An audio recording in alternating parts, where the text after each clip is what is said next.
Hey friends, Bootcamp day 16 here in Seasons of Hustle Bootcamp.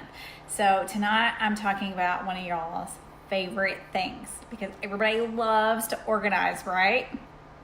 Okay, that is probably not a true statement, but that's what we're diving into tonight because if we can be organized in our business, we can be more productive. So that's what we're diving into. It's definitely not my favorite part, but it's something I've learned to love in a way and figure out what works for me. So what works for me may not work for you. So I want to share my tips with you, but I encourage you to figure out what works for you because my way is not going to be somebody else's way and somebody else's way isn't going to be your way. So we're each going to find our own unique pieces of what works for us and our business.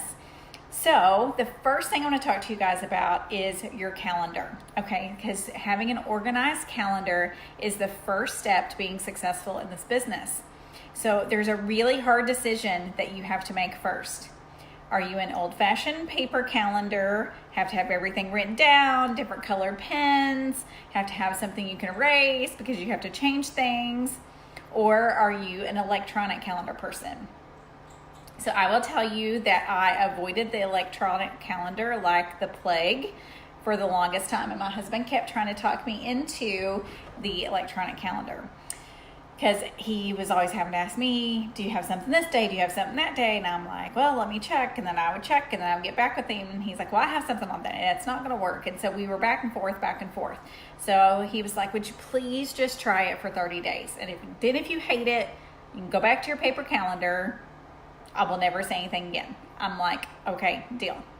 Okay, you guys, I fell in love with the electronic calendar. So let me just share with you, as your teams get bigger and you have more leadership tasks and more things that you're wanting to do on a bigger scale, planning 30-day boot camps, 90-day IPA runs, things like that, you kind of run out of space in a calendar. And I hated lugging around big, heavy calendars with me everywhere. And if I didn't have that with me, then I couldn't make an appointment or set up something with someone. With it being on my phone and being able to access it anywhere, anytime, I literally can be standing in the grocery store, which I have done, and made an appointment with somebody in the grocery store that I just met to meet for a one-on-one, like within a day or two. So if I had not done that and had to have a paper calendar with me, that may not have happened. That enrollment may not have happened. That person's on ER, and so. So you really have to figure out what's going to work for you. Now, this year I have tried something different. I actually got the Bloom calendar as a gift, and this is something I leave in my workspace. And I don't use this as a calendar to actually make like all of my dates in, but I'm actually using it for different stats that I want to keep track of. And then I've been using this area, which is like the day by day, to actually write my income producing activities that I've done. So that way I can tell by looking at this week how productive I was. And so at the end of this first month, I'm going to go back through that and be like, okay, this is how many hours I spent, because I'm trying to cut down my hours and get as much done in those hours because we've had a lifestyle change. So I'm trying to figure that out. So that's going to help me organize my time, figure out if what I'm doing is being productive and if I'm going in the right trajectory for my goal for this season for our family. So as you see, I still have Post-its. So I am the Post-it note queen. I love Post-its. I love being able to take it off, crumble it up, and throw it away. That gives me satisfaction. I will never have a life without Post-its, I don't think. So pick your calendar. So you'll have to let me know, are you going to be a paper person or are you going to be an electronic person? So I want you to know if it feels comfortable, uncomfortable, and a little bit scary to maybe go to the electronic calendar.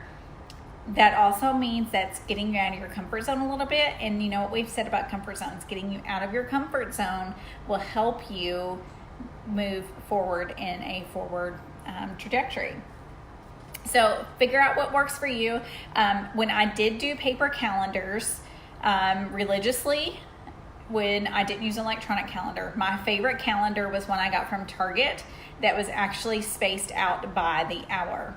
So you will actually hear lots of diamonds and up talking about scheduling all the different parts of their day. So say 7 to 8 a.m. is, their downtime when they, read their Bible, have their cup of tea, do their morning routine before they get up with everybody. And then 8 o'clock is when they do breakfast from 8 to 9. And then from 9 to 11 is when they do something else. And so it's kind of spaced out where they kind of know every area of their day. Now, I'm not saying you have to exactly stick to that.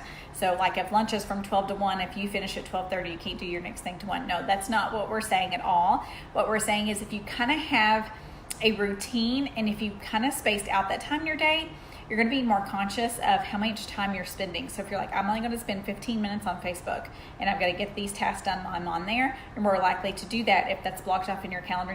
That's the only time that you have to do it. So just think about those ways and think about as you're growing and as your business grows. I've always said work like a diamond. If you want to be a diamond, work like a diamond. So when I'm a diamond, how do I want my calendar to run? How do I want it to look? How do I want my days to look? So if you are always in that mindset and thinking like a diamond, and if you're not sure, ask a diamond or ask some of us if you don't have access to help get you connected with those people. Because I find that when you work in that way, especially in your calendar area, you're going to get a lot more done. You don't want to spend the bulk of your time creating, managing, and integrating calendars. So take some time this week, try some new things out, and figure out what's going to work for you. But just know that sitting down and figuring out your calendar shouldn't take up a ton of your work time every week. So on that calendar, when you're scheduling things, you need to be efficient and consistent. So time management is going to help you reach your goals. If you decide to use an electronic calendar, there's a lot of cool features that you can do that you can't do if you're only using a paper calendar. So there are systems out there like Time Trade and Meet Me and other systems that integrate with your calendar that you can actually give links, and you can say every Tuesday and Thursday from 10 a.m. to 4 p.m. I want to be open for appointments, and I want them to be 20 minutes long, and I only want to book 2 per hour. You can actually set that up, and you can send a link to people, and so you can invite people to meet you for tea, and you could set at Starbucks from 10 to 4, and different people could make appointments to come and meet with you just by clicking that link. So think about how you can use that through Project Broadcast with your team for follow-up, things like that. So there's just a lot of cool integrative tools that you can use. I speak on some online summits every year, and so I provide that link for anybody that joined the summit, and that's how I get a ton of future Young Living members is they click on that link, they schedule a 15-minute call, we chat a little bit about the summit, and then we're able to continue relationship from there. So think about all the things, all the doors you may be opening by jumping into the more technology savvy side of an electronic calendar. And if electronics totally not for you, that's okay. I'm just telling you, that's what I have found that's worked for me. I love it, and I was very reluctant to it in the beginning. Okay, so next we're going to talk about Workspace. So the one thing I love about this job is I can work from anywhere, anytime, any place. I have literally worked from Honduras, Belize, Hawaii, Texas, all different states, traveling on planes, in airports, in the car, in my pajamas, in the bathtub, you name it. I can work this job from anywhere, and that is one of the huge benefits. But you do need a dedicated workspace where if you need to sit down and focus on something, or if you're working on a project, or you only get 2 hours of work time a week and you need a place to go and know that that is your place, you need a place to be organized and have everything that you need for that work time. So I encourage you to find a space in your home. Now that could be a corner, that could be a desk, that could be wherever it is. So just to give you an idea right now, currently I have 2 workspaces in the house. So I have in my bedroom, my master bedroom, I don't have enough rooms to have an actual office. So one corner of my bedroom is actually a desk and office space for me. So that is my main workspace. That's where I sit and work on all of my posts and my graphics and projects when Mia is in therapy. So we have a therapist that comes here. So I'm back there, they're in here. I'm in my quiet space. But then recently we've had a lot of changes in schedule, and we don't have, we were used to getting 40 plus hours a week of help with Mia, and now we're only getting like 10 to 14. So that is a big jump because we've had that for the last 7 years. So it's been a huge lifestyle change for us in the last 4 to 6 weeks. So I actually created just a little section here in the living room. Mia does homeschool here in the living room. We do a lot of stuff with her in here. So I actually have just an extra table that I rolled up an extra chair that we had. We had an extra office chair, and I just put a little lamp there, and I went to Home Goods and bought just one of those little like wooden shelf things that's got a little drawer and a couple places to stack papers, so it looks semi-organized. If you come into my living room, it's not going to be like, what is those papers everywhere? It's kind of cute and organized. And I have a diffuser sitting there with my 4 favorite oils that I diffuse when I work. And then I have my iPad that I will sit there and work on when Mia is doing homeschool. So the days that I'm in here with her that we don't have help, I actually have that space that I can work. And she knows if I'm sitting there that she has to come up to me and get my attention first. And if I'm typing, she stands there and waits until I'm finished with the sentence or whatever train of thought it is that I'm on. So by having those designated places, it's also training her, this is mom's work. Because I think a lot of times too, people think, oh, you work from home, you can do your own thing, whatever. But we still have lives, we have kids, we have other responsibilities as well. And so, I'm instilling those skills into her to know when she can interrupt, when she cannot. If I'm getting on something like this video, she's sitting over here in the corner in the living room, and right before the video she counts down. At 8 o'clock she says action, and she puts her headphones on, and she's on her iPad right now. So she knows she gets that 20 or 30 minutes that I'm on here with you guys. She knows she gets her iPad, and then we're going to finish our bedtime routine. So I've worked her into that schedule, into that routine, into that lifestyle. Okay, so when we're talking about Workspace, it's okay to have visuals, okay? So just to give you an idea, my visuals in my office is I always have the income disclosure statement taped up there for inspiration, because I love to look at that thing and be like, okay, this is where I'm going, this is where I'm heading, this is my goal. I always print out the monthly promo and tape it there so I can quick reference it. Right now I have stuff printed out about the Global Leadership Cruise, because that's going on right now. Those spots will be announced January 21st, so that excites me. That's been up there the entire time that's been going on. So anytime things like that are going on, I have it taped on my wall. Good old-fashioned Scotch tape on the wall, okay? Then I've got Post-its everywhere too. I have a couple things that people have given me for gifts that are inspiring, or they're diamonds, things like that.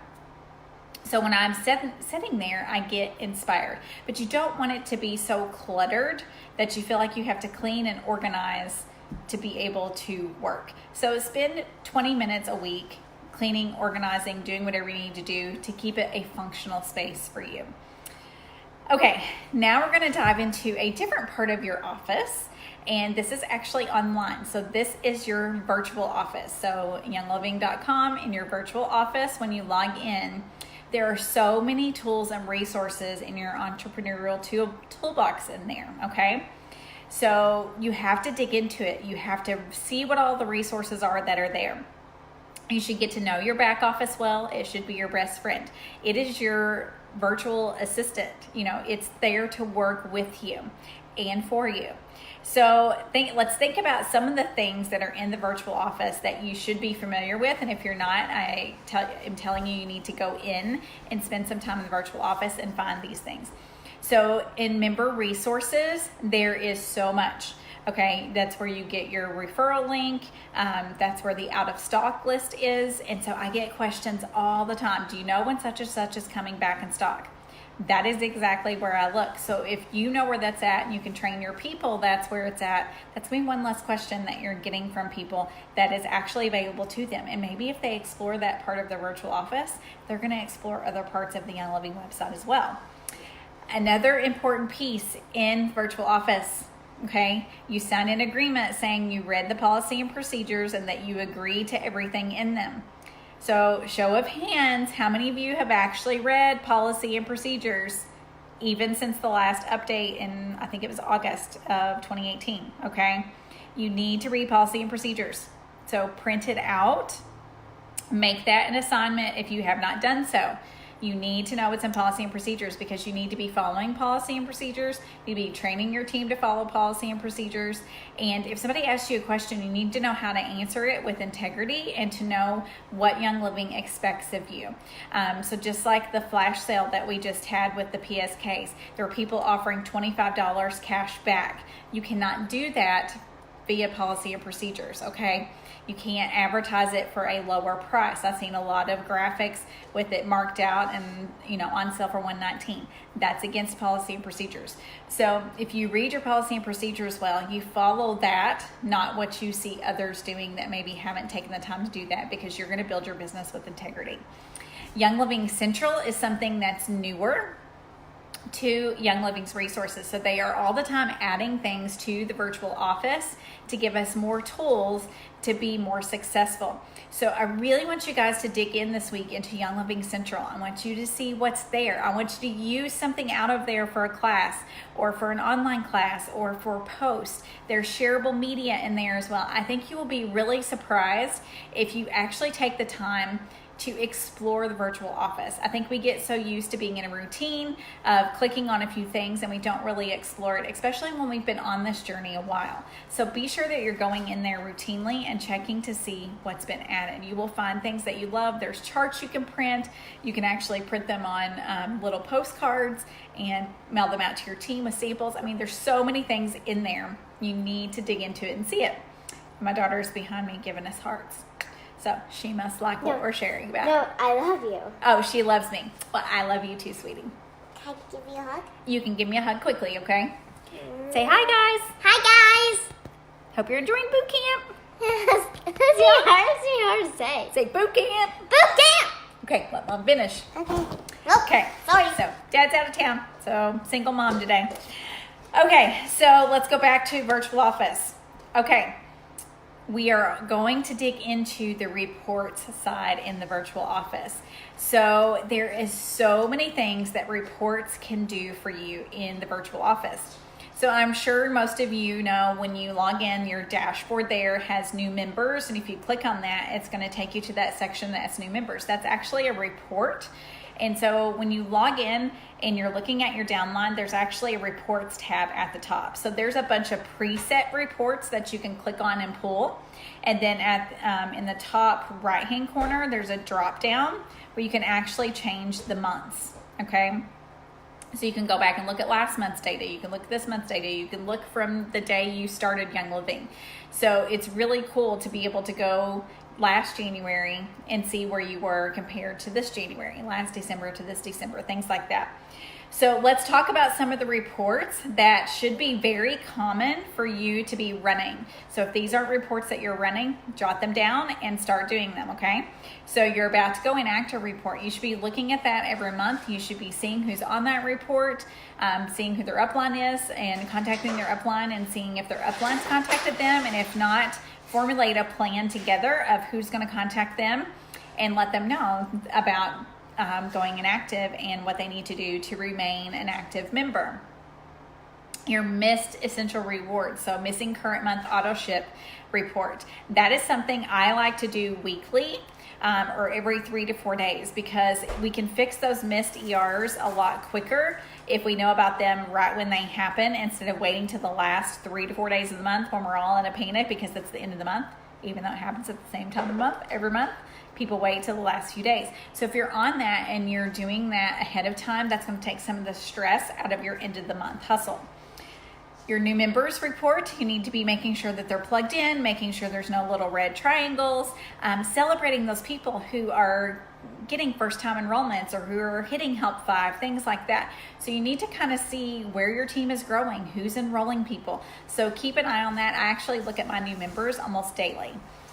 Personally enrolled. You can run a personally enrolled report, and you can actually download address stickers on any of these reports. And so use that to download and send something to your personally enrolled. Use that to help keep track. And there's also a notes section for each person that you can click on in the virtual office, and you can actually keep notes in their profile on the virtual office. So that's a great way to keep organized right there in your virtual office. Just be sure whatever information you type in there is compliant.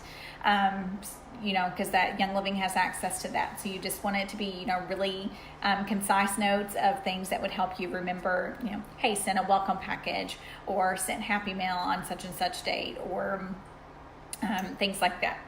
Okay, ordered previous month, but not on Essential Rewards. So you would go to a report that says accounts without auto ship. You would change that date to the previous month, and it would tell you all the people. So if you click on the top where it says PV, it will actually organize it from largest to smallest PV. And you can do that for any of the tabs all the way across the top. So there's lots of different ways you can run these reports and organize them for yourself. You also can download them to Excel and work off of Excel if you like to use Excel.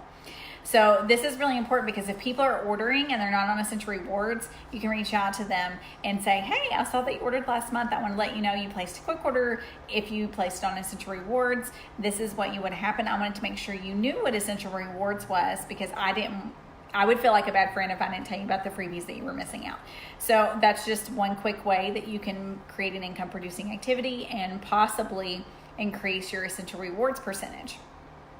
Rank advancement, okay? I do this towards the last 10 days of the month, and I also look and see who's close. So I will just go into my downline, my whole organization, and I will actually click OGV where it shows largest to smallest, and I will find those people who have numbers that are close to the next rank. So if I have people 300 and above that are close to star, I'll reach out to them and say, hey, did you know you're close to hitting star, blah, blah, blah. Okay, so 1,500, 1,400, 1,500, between 2,000, those people are close to hitting senior star. That goes on all the way up. So you can get with their enrollers and their uplines and create a group message and cheer each other on that way and help create momentum. So that's like stoking the fire from the bottom. Zero PV. Look how many people on your team aren't ordering. Reach out to those people. See if they need help creating a wellness plan. So there's so many ways that these reports can work for you. So get in there, explore. There's so many options. You can create custom reports. You can do reports within a certain zip code. If you wanted to mail out invitations, you can do reports within a certain state. So if you're going to be traveling for spring break or for summer and you want to see if you have people in that area on your team, you can search for that, and then you can reach out to them and say, hey, I'm going to be in your area. I would love to meet up for a cup of coffee. Would you like to meet, or would you like me to do a class for you while I'm there? I mean, there's so many ways to make the virtual office work for you. So get creative, have some fun with some reports, and come back and give us some feedback on maybe some reports that you found or you ran that you thought were really cool to discover through this. You also can set up those reports to automatically email you on a certain day of the month. So I have certain reports that I have emailed to me in case I'm out of town. I know they'll be pulled on the correct day. So we are working on a monthly checklist to upload to Seasons of Hustle website. But honestly, that got put on hold because of Bootcamp, and I'm working hard to get Bootcamp to you with as much meaty material and to be really focused for you guys. So when Bootcamp's over, I'll go back to finishing creating some of those things that we want to have on the website. Plus, we have something super exciting coming at the end of the month to add to the website that I think you guys are just absolutely going to love, and it's going to change the face of your business if you implement it. So I want to know who's excited to know what that announcement is going to be. I know I'm super excited about it. I've been collaborating with a few people on this project, and it's been a project that's been in the work for months. So it's a big one, and we are excited. Okay, so your homework tonight, amongst all the little things I've said to do, in case you guys haven't done those things already, some of you have probably done them because it's in the book, but be sure you've read chapter 10. Tomorrow we're going to finish going over things to put it in order, things to organize, and we're actually going to go over tools that are outside of the virtual office and outside of your workspace or your calendar. So we're going to go into some of the different apps and different ways that we're going to be able to work for our business. So I'm really excited to share those things with you guys because they can really be game changers for your business. So I appreciate so much of you, the ones of you that I've seen on here live every night. It just really warms my heart to see your faces on here live. And if you're catching the replay, thank you for catching the replays. I'm loving doing Bootcamp with you guys, and I just can't wait to talk to you guys tomorrow. See ya.